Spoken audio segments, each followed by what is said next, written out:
Police প্রধান গোয়েন্দা প্রধান নিয়ে মিটিংয়ে বসেছেন স্বরাষ্ট্রমন্ত্রী।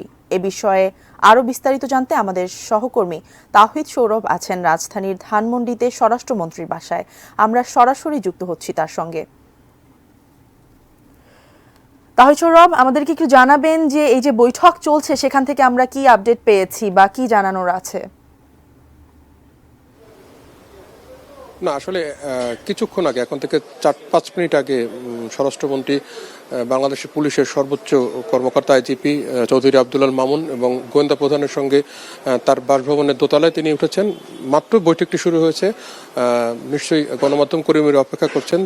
অবশ্যই এই বৈঠক শেষে আসলে তারা কি সিদ্ধান্ত নিচ্ছেন, কি হয়েছিল, প্রকৃত ঘটনা কি অবস্থা রয়েছে, অবশ্যই তিনি ব্রিফ করবেন। আমরা গণমাধ্যম কর্মীরা সেখানে অপেক্ষা করছি। একটু জানিয়ে রাখি, ঝিনাইদহ 4 আসনের সদস্য আনোয়ারুল আজিম, তার মরদেহ উদ্ধার করা হয়েছে বুধবার সকালে কলকাতার নিউটাউন এলাকা থেকে, এবং তিনি গত 12ই মে ভারতে গিয়েছিলেন এবং সর্বশেষ তার সাথে 16ই মে তার যিনি ব্যক্তিগত সহকারী রয়েছেন তার সঙ্গে কথা হয় এবং এরপরে তিনি নিখোঁজ রয়েছেন, এটি তার পরিবারের পক্ষ থেকে প্রশাসনকে জানানো হয়েছিল। আসলে এর পরবর্তীতে ঘটনাটি কি ঘটেছে বা কি হয়েছে, কেন তার এই মরদেহ উদ্ধারের বিষয়, সর্বশেষ বিষয় আসলে এখন পর্যন্ত কিন্তু কোনো একদম যে নিশ্চিত করার সেটি বিষয় কিন্তু এখন পর্যন্ত স্বরাষ্ট্র মন্ত্রণালয় থেকে বা কারো পক্ষ থেকে কেউ আনুষ্ঠানিকভাবে কোনো কিছু বলেনি।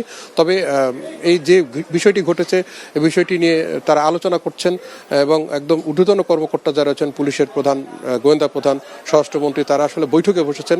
তারা জানাবেন, নিশ্চয়ই জানাবেন এই ঘটনাটি আসলে কি ঘটেছিল, কেন এরকম একজন সংসদ সদস্য তার মরদেহ অন্য দেশে উদ্ধার হয়েছে, কি হয়েছিল সেখানে নিশ্চিতভাবে কিছু তারা জানার চেষ্টা করছেন। বিষয়টি কিছুক্ষণের মধ্যে হয়তো এখানে স্বরাষ্ট্রমন্ত্রী মহোদয় যিনি রয়েছেন আসাদুজ্জামান খান কামাল, তিনি কথা বলবেন। অবশ্যই এই বিষয়টি বৈঠকের পরে যে কি আপডেট থাকে সেটি আপনার মাধ্যমে জানাবো।